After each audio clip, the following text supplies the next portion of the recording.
नमस्कार साथियों।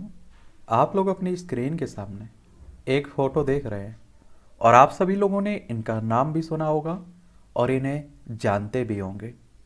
इनका नाम है अशोक गहलोत और आप देखेंगे वर्तमान में ये राजस्थान के चीफ मिनिस्टर हैं, यानी कि मुख्यमंत्री हैं।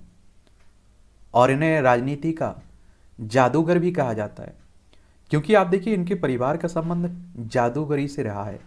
जो आप जादूगर करने वाले देखते हैं ना, उन्हीं से रहा है और बहुत नीचे से उठकर आए हुए हैं और इसीलिए आप कहिए कि जमीन से जुड़े हुए नेता हैं। तो आज हम लोग इनके बारे में एक सामान्य चर्चा करेंगे, इनके बारे में जानेंगे और इनकी कुछ और पिक्चर है आप लोग अपने स्क्रीन पर देख रहे होंगे। इनका परिवार है और आप देखिए इनकी पत्नी हो गई और ये हो गए और इनका बेटा, ठीक है। और आपको बता दूं कि गांधी परिवार के काफ़ी करीबी है राजीव गांधी, जो हमारे देश के प्रधानमंत्री रहे हैं, अब हमारे बीच नहीं है। आप सभी जानते हैं कि इनकी हत्या कर दी गई थी। उनके साथ आप लोग देख रहे होंगे इन्हें सोनिया गांधी, जो आप सभी जानते हैं कि कांग्रेस की लीडर हैं और आपको मालूम होगा कि राजीव गांधी की पत्नी है। इनके साथ भी आप देखिए दिख रहे हैं। और राहुल गांधी, जो आप सभी जानते हैं कि राजीव गांधी और सोनिया गांधी के बेटे हैं, इनके साथ भी दिख रहे हैं। और आपको बता दूं, देखिए इंदिरा गांधी हमारे देश की पहली महिला प्रधानमंत्री, इनके साथ भी आप लोग इन्हें देख रहे होंगे, ठीक है। और देखिए प्रियंका गांधी, जो राजीव गांधी और सोनिया गांधी की बेटी हैं, राहुल गांधी की बहन है, उनके साथ भी आप लोग इन्हें देख रहे होंगे। और अशोक गहलोत और राजेश कौन सचिन पायलट, जो राजेश पायलट के बेटे हैं, इनके बीच आप देखिए विवाद भी काफ़ी चर्चा में रहता है और मुझे लगता है कि अब किसी से विवाद छुपा भी नहीं है। और राजस्थान में दो गुटों में कांग्रेस आपको देखने को मिलती है, एक अशोक गहलोत का, एक सचिन गहलोत का। और राजस्थान के बारे में अगर हम लोग बात करें तो आपको मालूम होगा कि क्षेत्रफल में सबसे बड़ा राज्य है आपका क्या, राजस्थान। और देखिए इसकी सीमा पाकिस्तान से लगती है। राज्यों में गुजरात हो गया, मध्य प्रदेश हो गया, उत्तर प्रदेश हो गया, हरियाणा और पंजाब से लगती है। और यहाँ विधानसभा में आपको 200 सीटें देखने को मिलेगी, राज्यसभा में 10 सीटें हैं, लोकसभा में 25 सीटें हैं।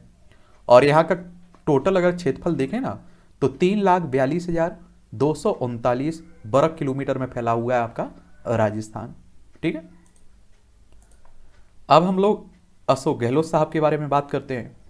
इनका जन्म 3 मई 1951 को जोधपुर राजस्थान में हुआ था और स्वर्गीय श्री लक्ष्मण सिंह गहलोत के घर में जन्मी अशोक गहलोत ने विज्ञान और कानून में स्नातक की डिग्री प्राप्त की हुई है और अर्थशास्त्र के विषय में इन्होंने स्नातकोत्तर डिग्री प्राप्त की हुई है। आप सभी जानते हैं कि 12वीं के बाद आप लोग स्नातक करते हैं, उसके बाद आप देखते हैं कि मास्टर डिग्री भी करते हैं।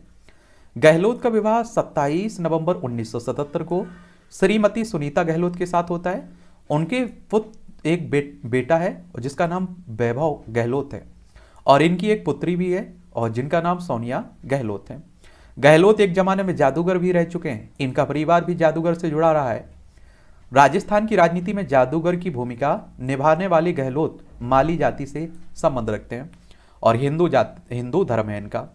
एक हमारे देश की विडंबना कही है आप लोग कि जब भी किसी व्यक्ति के बारे में हम लोग बात करते हैं तो आपने देखा होगा कि उसका धर्म, उसकी जाति पहले देखी जाती है।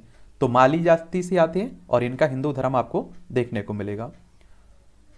फिर आप देखेंगे कि कॉलेज से राजनीति में इन्होंने कदम रखा और कॉलेज टाइम से समाज सेवा और राजनीति से जुड़ गए और अचानक राजनीति में अधिक सक्रिय हो गए और कॉलेज छात्र संघ में उप मंत्री भी रह चुके और स्काउट गाइड से लेकर वाद विवाद प्रतियोगिता तक वह अधिक दिलचस्पी दिखाने लगे। गहलोत पहले डॉक्टर बनना चाहते थे और इसलिए उन्होंने जोधपुर विश्वविद्यालय में एडमिशन भी लिया था, पर उनकी किस्मत में राजनीति लिखी थी और इकोनॉमिक्स में पोस्ट ग्रेजुएट करने के बाद गहलोत ने छात्र संघ का चुनाव लड़ा और चर्चा में आ गए। दुकान भी खोली इन्होंने, लेकिन वो ठप हो गई और गहलोत ने आर्थिक स्थिति को मैनेज करने के लिए एक खाद बीज की दुकान भी खोली थी, लेकिन वह नहीं चल पाई और 1.5 साल बाद दुकान ठप होने के बाद गहलोत पूरी तरह से राजनीति में कूद पड़े। महात्मा गांधी से प्रभावित होने के कारण उन्होंने सेवा धर्म को अपनाया और इसलिए आज भी गहलोत की सादगी और अनुशासन की मिसाल दी जाती है। और पुश्तैनी घर को मानते हैं, वो कहते हैं लकी मानते हैं इस घर को।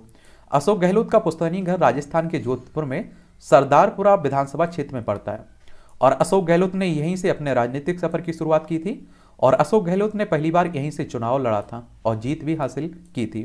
साल 1951 में यहीं इनका जन्म भी हुआ था इसी घर में, और इसलिए हर बार चुनाव में मतदान के लिए पुश्तैनी घर से ही जाते हैं वो। और गहलोत पारिवारिक संबंधों को महत्व देते हैं और अपने विचारों पर भी अड़ग रहते हैं। और कई लोग आप देखते हैं कि पुश्तैनी घर या कोई पुरानी चीज़ होती है तो उसे लकी मानते हैं अपने लिए। इनकी राजनीतिक यात्रा की अगर हम लोग बात करें तो आप देखेंगे 1974 में NSUI की राजस्थान यूनिट के अध्यक्ष बनते हैं। 1977 में पहली बार कांग्रेस के टिकट पर जोधपुर से विधानसभा का चुनाव लड़ा और 4,500 वोटों से वह हार गए। तो पहली बार ये चुनाव लड़ते हैं और हार जाते हैं चुनाव, ठीक है। और विधायक की का बात करें तो आपको मालूम होगा कि इसके लिए उम्र आपकी 25 साल कम से कम होनी चाहिए। और विधायक का चुनाव डायरेक्ट जनता के द्वारा होता है MLA का। अगर आपकी उम्र 18 साल हो चुकी होगी तो आप लोग वोटर सूची में नाम भी जुड़ चुका होगा, आप लोग वोट डालने भी जाते होंगे। फिर आप देखेंगे कि 1979 में नगर जिला कांग्रेस कमेटी के जोधपुर के अध्यक्ष बनते हैं। 1980 में जोधपुर संसदीय क्षेत्र से 7वीं लोकसभा के लिए चुने जाते हैं। 8वीं, 10वीं, 11वीं और 12वीं लोकसभा में जोधपुर निर्वाचन क्षेत्र का प्रतिनिधित्व किया इन्होंने।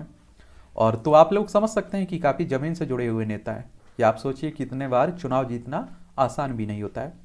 1980 में लोक लेखा समिति के सदस्य के रूप में चुने जाते हैं।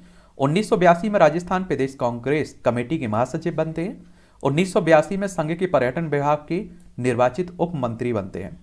1983 में वह संघ के पर्यटन और नागरिक उड्डयन के उप मंत्री बनते हैं। 1984 में उन्होंने खेल विभाग के लिए केंद्रीय उप मंत्री के रूप में काम किया। 1985, 94 और 97 में भी राजस्थान प्रदेश कांग्रेस कमेटी के अध्यक्ष बनते हैं। और आप देखिए कि इंदिरा गांधी के साथ इन्होंने काम किया। और आप देखेंगे कि किसके, राजीव गांधी के साथ भी काम किया है, सोनिया गांधी के साथ भी काम किया है, और आप राहुल गांधी के साथ भी काम कर रहे हैं। और आप देखिए आने वाली पीढ़ियों के साथ भी काम करते रहेंगे। समझ रहे हैं आप लोग। फिर आप देखेंगे 1991 में संचार पर सलाहकार समिति में नियुक्त किया जाता है लोकसभा में। 1991 में रेलवे की स्थायी समिति 10वीं और 11वीं लोकसभा के सदस्य बने उसी समय।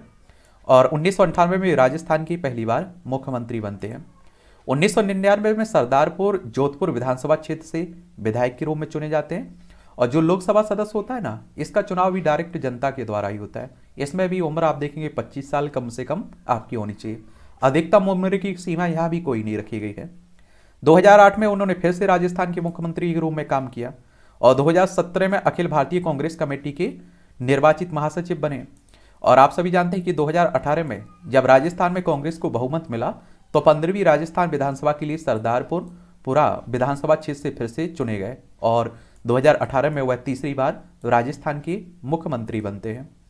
अब जैसा कि आप सभी जानते हैं कि इनसे विवाद भी जुड़े हैं और आप इस तरह के किसी पद पर रहते हैं तो विवादों का जुड़ना स्वाभाविक सी बात हो जाता है। 2017 में international consortium of investigative journalism की एक जांच में पैराडाइज पेपर्स सूची में राजनेताओं के बीच उनका नाम उजागर हुआ था। हालांकि उनके खिलाफ कोई सबूत नहीं मिलने के कारण उनका नाम मामले से हटा दिया गया था। 2011 में अशोक गहलोत उस समय विवाद में घिर गए थे जब राजस्थान सरकार ने कथित तौर पर उन कंपनियों को 11 अरब रुपए की संपत्ति और अनुबंध सौंपे थे जिनका अशोक गहलोत के परिवार के सदस्यों के साथ वित्तीय संबंध थे। तो इस कारण भी ये काफ़ी चर्चा में रहते हैं। तो एक शॉर्ट बायोग्राफी आप लोग कह सकते हैं अशोक गहलोत की। और किसी के बारे में जानने की आपकी दिलचस्पी हो तो आप उसका नाम नीचे लिख सकते हैं। और वैसे भी आप देखते हैं कि हम लोग जो भी चर्चा में व्यक्ति रहता है, हमारे देश के राजनेता हों, खिलाड़ी हों या अभिनेता हों या दुनिया के कहीं से भी कोई भी संबंध रखता हो, बात करते रहते हैं। ठीक है।